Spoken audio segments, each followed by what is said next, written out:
In number 1, we're going to take the derivative using the chain rule.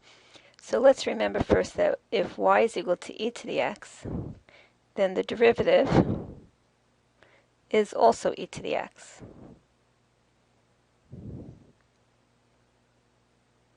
All right, so we have y is equal to e to the 3x to the 5th minus 2. So now the outer function is the exponential function, e to the u, and this is the inner function.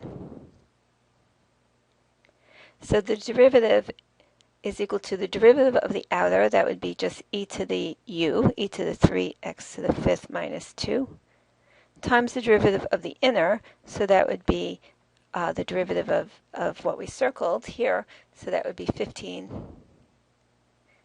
to the 4th.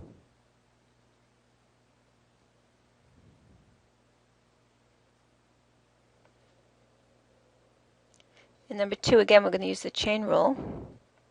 dy dx is equal to derivative of the outer is e to the cubed root of x, so that would be e to the u, times the derivative of the inner function. This is x to the 1/3, so just bring down the 1/3 and subtract 1 from the exponent. 1/3 minus 3/3, that's negative 2/3. Okay, we can write this as e to the cubed root of x in the numerator, and in the denominator we have 3x to the 2/3, or we can write that as cube root of x squared in the denominator.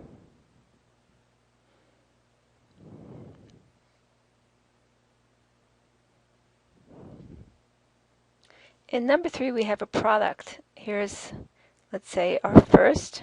Let's say we can call this f and g. Okay, the first and the second function. So we're going to use the product rule. dy dx is equal to the first, that's x squared, times the derivative of the second, times the derivative of g. Here we use a little chain rule. That's the derivative of e to the 5x is derivative of the outside, that would just be e to the u, times the derivative of 5x. All right, so that's the first times the derivative of the second plus derivative of the first is 2x times the second.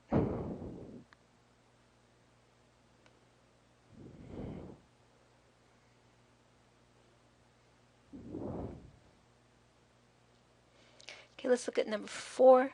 So we're going to first take the derivative of the first term, and then the derivative of the second requires a product rule. So let's look at that. All right, so first we have derivative of 5x is 5.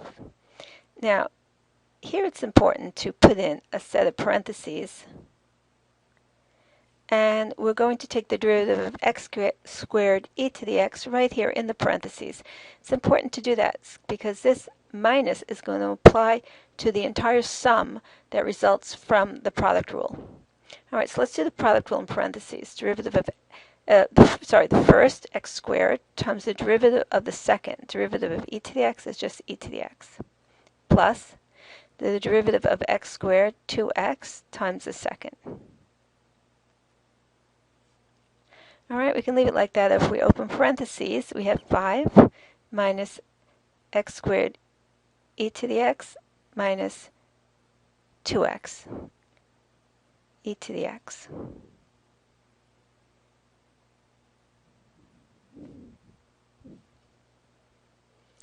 In number 5, we want to find the slope of the tangent line to y equal e to the 5x squared at x equals 0. So we're just going to find the derivative. All right, let me use the f of x notation now for the function.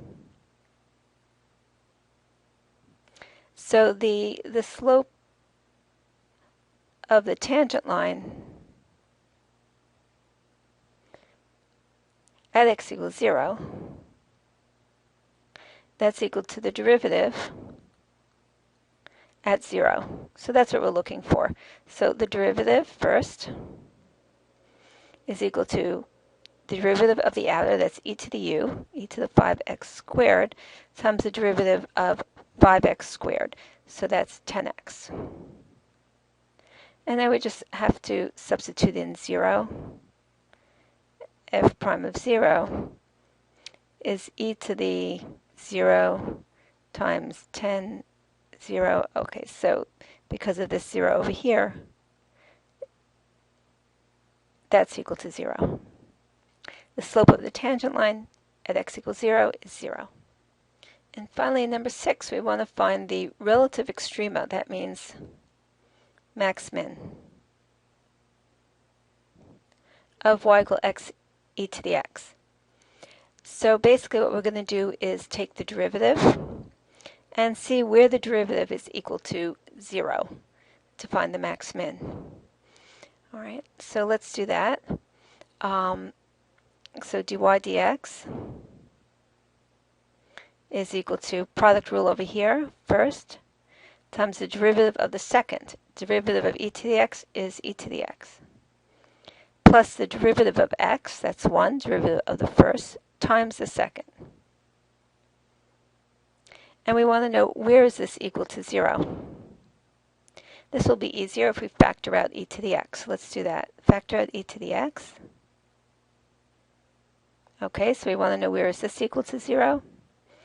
So we set each factor equal to 0. Now, we know from the graph of e to the x that e to the x is never 0. So we're only going to set this equal to 0. And of course, x plus 1 equals 0 when x is equal to negative 1. So at negative 1, the derivative is 0. So this is a critical value. It's a candidate for a maximum or minimum. So now we just have to see if we have a max here or a min here. So what we're going to do is we're going to look at y prime. Let me rewrite y prime here, or dy dx. dy dx is equal to e to the x times x plus 1. I like it in factored form. So we're going to do a plus minus analysis on the derivative to see if this is a max or a min or neither. So let's look at that. So we have dy dx equal e to the x, x plus 1. And we're just going to we have a little number line over here. We'll put the critical value, only one critical value, minus 1 on the number line. And we'll check if the derivative is positive or negative to the right and the left. Well, if we plug in something bigger than minus 1, like 0, for example, we get a positive number. If we plug in 0 over here, we just get 1. If we plug in something less than minus 1, like minus 2, well, this is always positive. Plug in minus 2 over here, minus 2 plus 1, we get something negative. So that means that the function y decreases here and increases here. Okay, so y is decreasing to the left of minus 1 and increasing to the right, going down and up, which indicates that x equal minus 1 is a min. All right, so if we want, let's just write both values or both coordinates of that minimum. X is minus 1, and we'll plug minus 1 into here. So y is negative e to the negative 1, plugging back into the original function. So this is our extrema, our relative extrema, and it's a minimum.